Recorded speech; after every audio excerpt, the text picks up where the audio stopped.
It's a Gundam! Welcome back to It's a Gunpla, the show whose name I did not give a lot of thought to.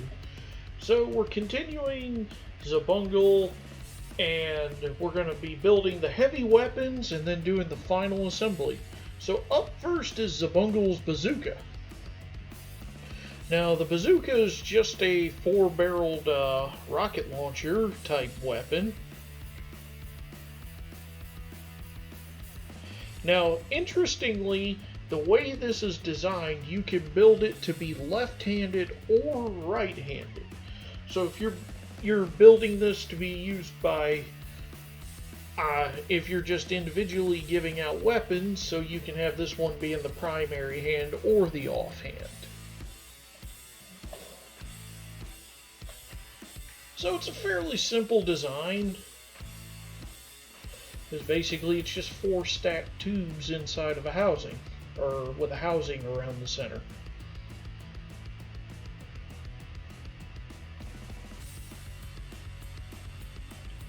The one thing about this is you notice the housing has that angled cut at the front.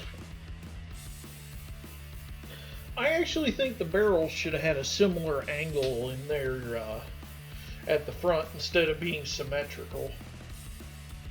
Or, I should say, I guess not straight 90 degrees. Because having them at like a 45-degree angle that matches the angle of the front of the bazooka, I think would have looked a lot cooler.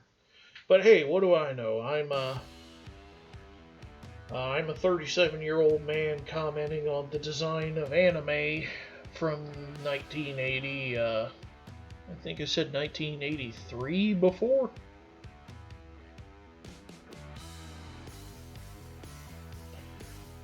Anyway,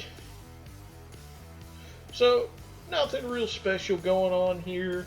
Unlike Xabungle itself, this actually has a fairly solid design. I complain that the instructions aren't perfectly clear. Or let me rephrase that they're not structured very well. So it took me a good little bit of reviewing to realize what I was doing wrong. And I'll point it out when we get there, but basically it's because the grip and the scope, you basically use different parts to mount those on the other side.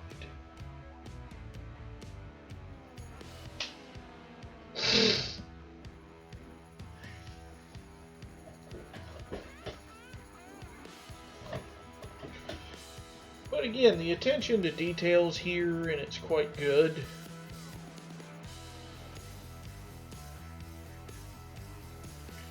Now, what's going on right here is the problem. Because I've just realized I'm building I'm using the parts for the right-handed configuration as opposed to the left. So we're going to jump ahead till I have that fixed.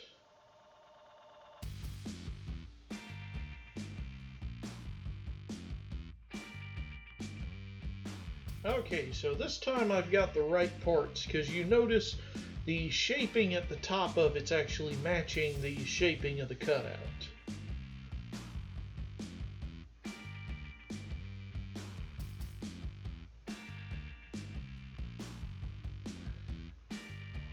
So, you know, I would complain about that being poor design, but I actually appreciate it because then you don't have to sacrifice structural stability or have parts that you have either multiple handles or a handle that like goes all the way through or something.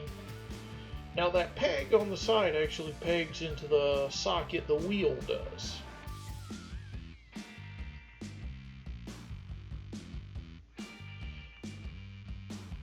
Now I followed the instructions from Xabungle to the T, because according to these instructions you really don't want to, you want to assemble everything all in one go. So if you're building a heavy weapons Xabungle, You don't want to build it and then put the weapons on. You want to put the weapons on as part of the building process. I'm not entirely sure why. So, I'm just assembling the pieces of the scope. Scope, it's just a simple mechanism. It does remind me of the scope of the Gundam's beam rifle. Again, it can mount on either side depending on if you're building a right-handed or left-handed variant. The grip is just a simple little doodad that's going to slide into the hand.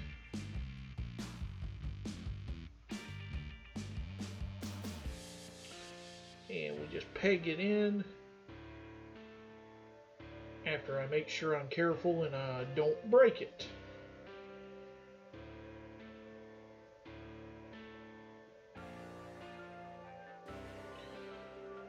So then, for this, we need another unique hand. This is just a grasping hand without a trigger finger.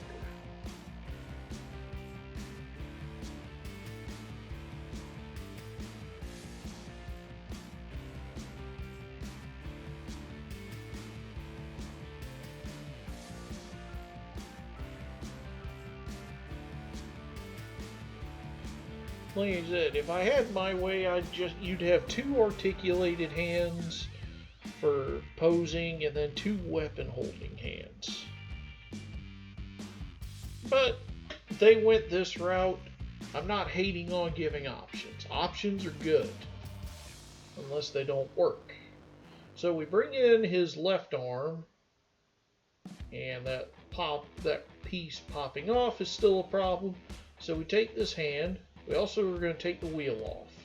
If you had the Jiren Xabungle, you would take the cover off of where the wheel was.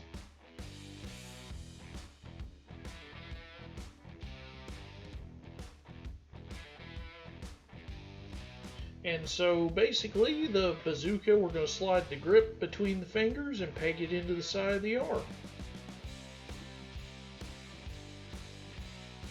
And it'll peg right into the wheel socket, and then we got this little support that will just go in there to hold it all together. And that's the bazooka done. So with that, then we're going to move on to, I believe we do the three-barreled cannon next.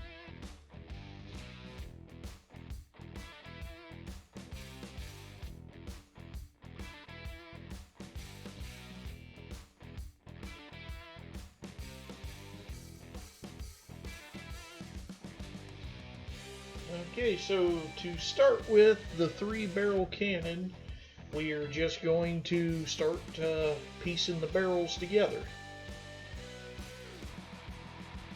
And we're going to rinse and repeat that 3 times.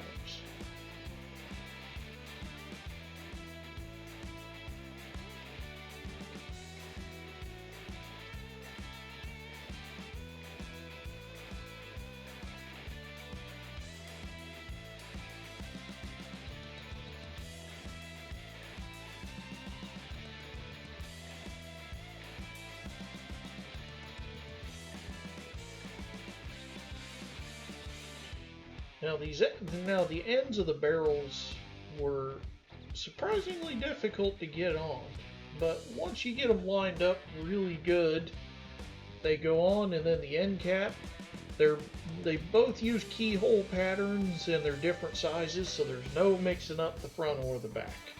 And we're just going to accelerate through the next 2.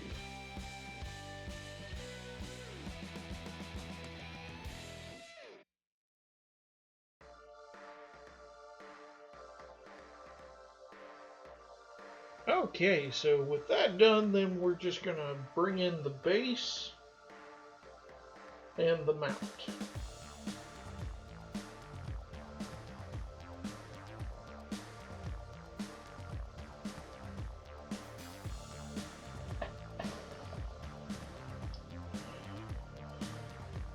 So this is fairly self-explanatory. There's 2 pegs.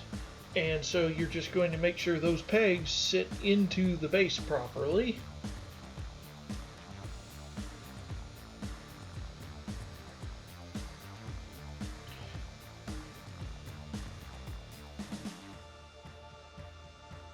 And in this case, they're not wanting to sit properly, so those were the wrong holes. So I just flipped it upside down. Now, interestingly, you notice that that middle one, is mismolded. The hole is not correctly molded. So we're going to have to fix that to actually get the cannon to peg together.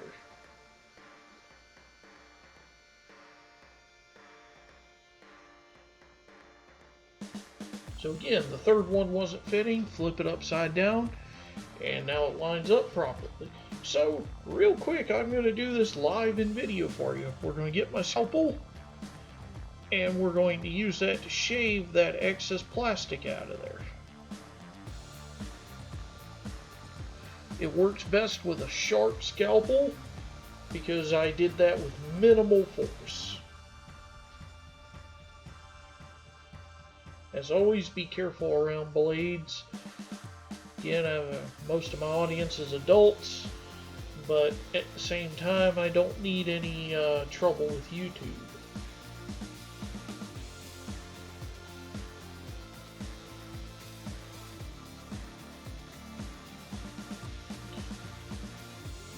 So again, we had a couple of undergated pieces of sprue. Again, I don't know why they undergated this part, considering it's just a hinge.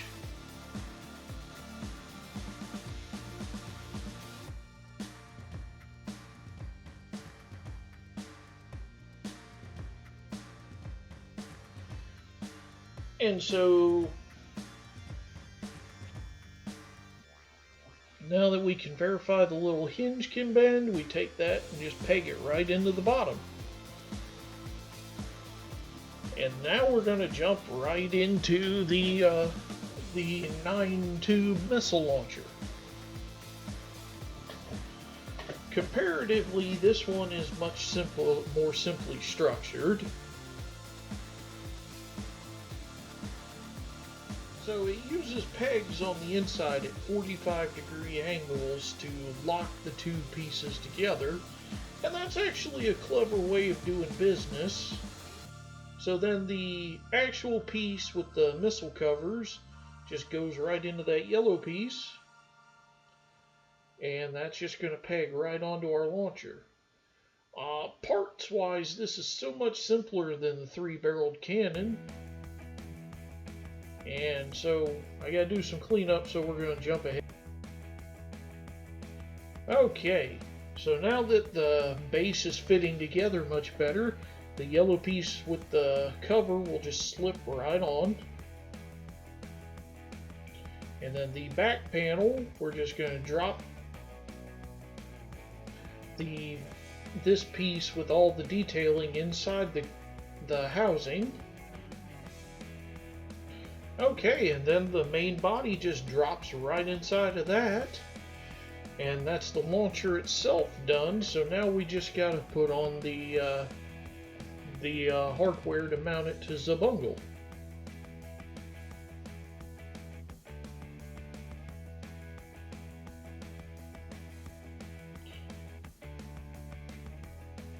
Now, these heavy weapons are smartly designed.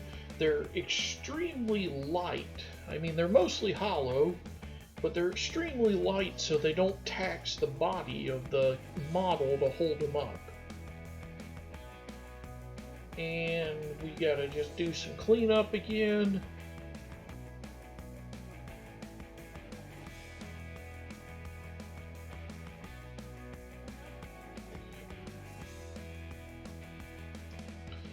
And they undergated so many of these parts, and I do not understand any of the logic. However, saying that, these mounting pieces have nice detailing on them. Again, I'm going for anime accuracy. I want it to look like it's straight out of the anime, but a good wash or some detailing on that could make it look really cool.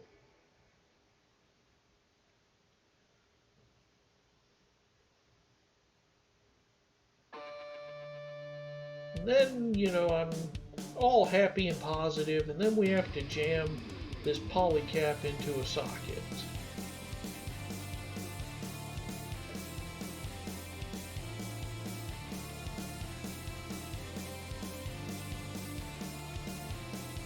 So the way this is going to work is we build the joint up and then pin it together with a plastic piece. So I'm just taking the think outside the box approach to this. So I'm basically pinning the pieces together one by one, instead of trying to sandwich it all together and then get the pin in.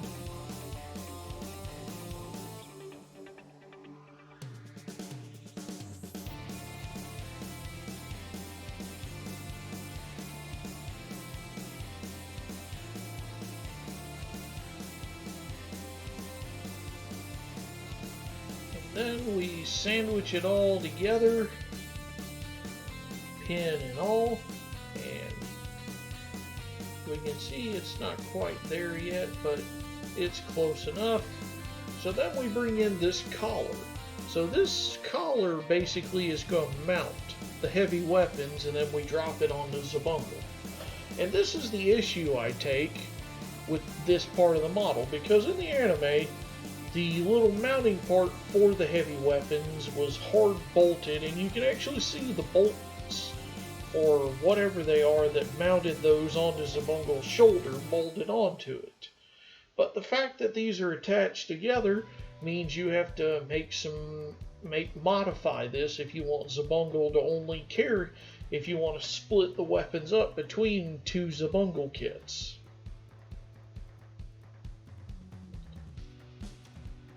And that's kind of frustrating because, you know, I was actually considering buying another Xabungle to make a Jiren Xabungle, but the fact that I can't share the weapons between them is just like, what's the point? Now there is one other problem with this, and it's that the weapons are actually too close to the head. In the little thumbnail screen I use, that's an actual animation. That's actual from the Xabungle anime, showing the Xabungle carrying all the heavy weapons. And you'll notice that they're much further away from the head than these will be.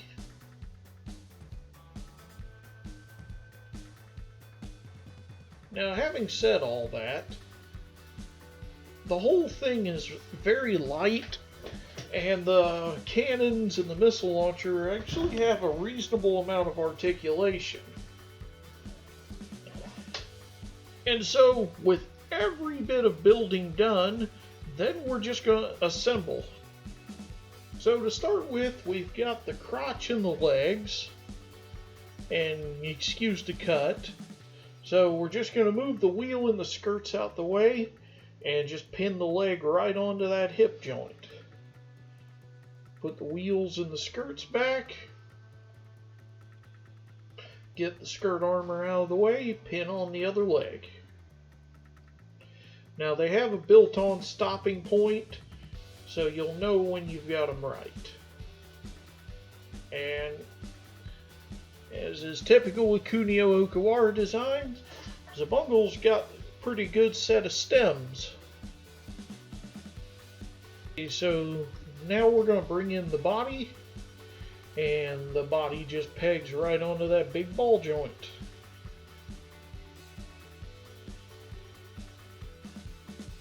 So we got these little pieces that are going to slide onto the shoulder just to fill in some more gaps, and then we just slide the arm right onto it. Now, you notice the chest is starting to pop apart. I'm a little concerned about that.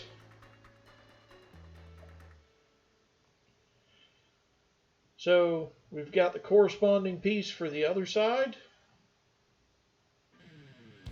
It's a tight fit, but that's how you want it. You don't want loose joints, at least right out of the box.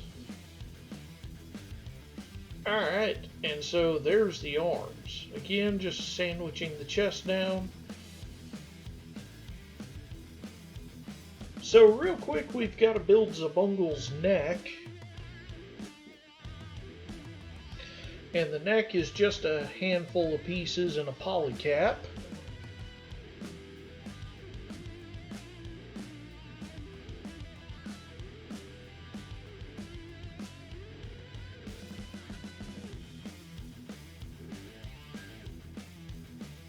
And again, another piece that's undergated that didn't need to be undergated. It is remarkably frustrating how much this kit is undergated when it doesn't need to be. So I'm sorry, the lower side of this neck joint is never ever going to be seen. So the neck will just clip in by the bar right there. Now we're going to take the heavy weapon rack. That's going to drop on the shoulders like so and then peg down. Make sure the neck is all the way in, and then the last thing to do is bring in the head.